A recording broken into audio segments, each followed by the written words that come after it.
A few moments later. Magandang araw sa inyong lahat. Tayo ay magluluto ng pinapaitang baka. Umpisa na po natin. Ito ang mga ricado: bawang, luya, sibuyas na marami,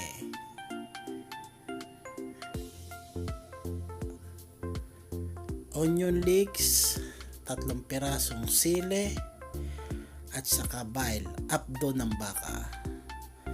At ito ang nor sampalok, pampaasim natin, at bechin,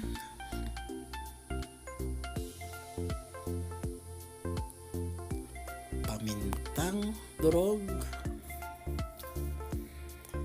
iodized salt, canola oil, at gagamit din tayo dyan ng mga 8 cups of water.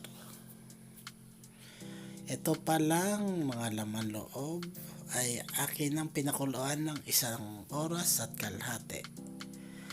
Ang mga laman loob nito ay small intestine, honeycomb, at tuwalya ng baka, puso ng baka, at kidney ng baka. Magpapain tayo ng kaldero.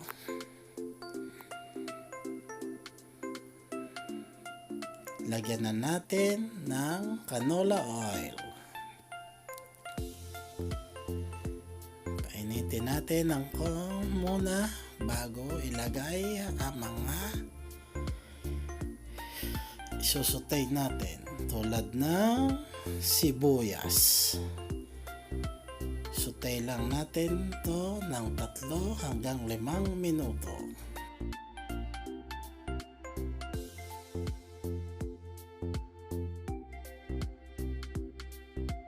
Haluin lang muna natin ang ating ginigisang sibuyas.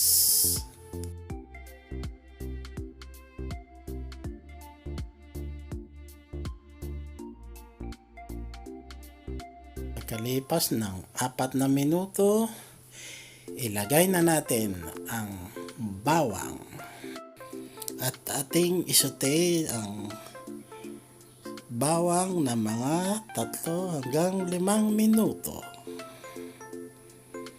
Halu-haluin lang natin. Kapag naamoy na ninyo ang bango ng bawang at sibuyas,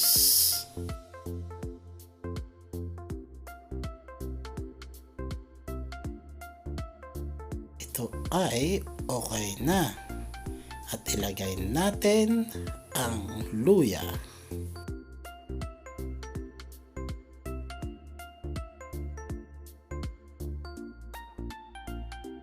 Lutuin lang ulit natin. Lutuin lang natin ang luya na mga 3 minuto.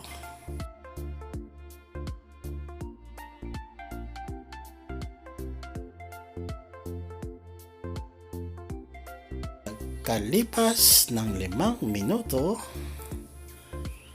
ito na ang ating mga sinutay, at ilagay na natin ang ating pinakuloang laman loob ng baka.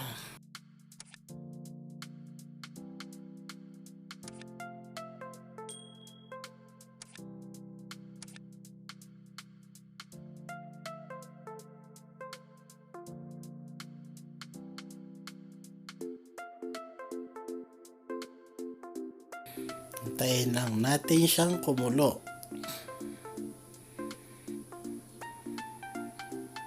At ayan, kumukulo na ang ating pinapaitang baka,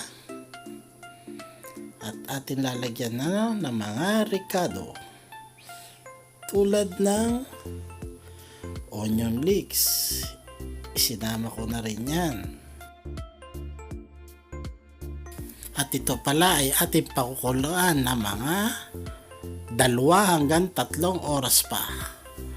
At para lalong lumambot ang ating laman loob ng baka.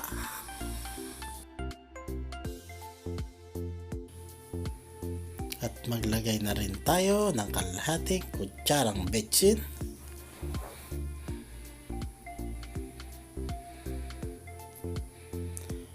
Pamintang durog, mga 1/2 teaspoon, at asin 1 teaspoon. Kung wala naman kayong iodized salt, rock salt pwede.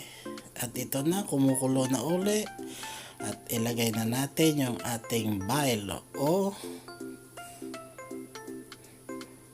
pampapait or apdo. Haluin lang natin.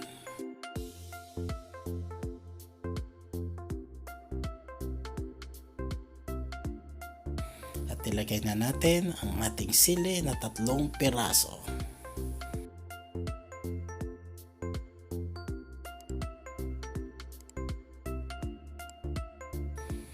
At isunod na natin yung ating pampaasim. Sampalok sinigang powder, kasi ito lang yung aking available. Kung may mga lemon or kalamansi kayo, pwede rin yun.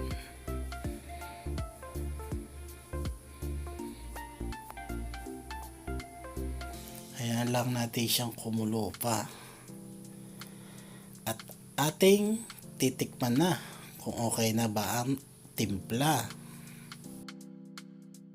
Pagkalipas ng 3 oras na pagpapakulo ng ating pinapaitang baka, at ito na, saktong-sakto ang ating timpla. Approve na approve. Ito na yung ating pinapaitang baka na napakasarap sa malamig na panahon. Masarap sa kanin at pulutan.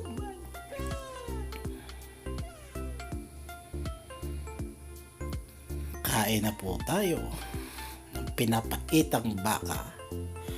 At huwag po ninyong kalimutan na mag-like, share, subscribe sa aking YouTube channel, Tolits PH Vlog. At huwag nyo na rin kalimutan pindutin ang bell button para lagi kayong update sa aking mga videos. Maraming salamat po.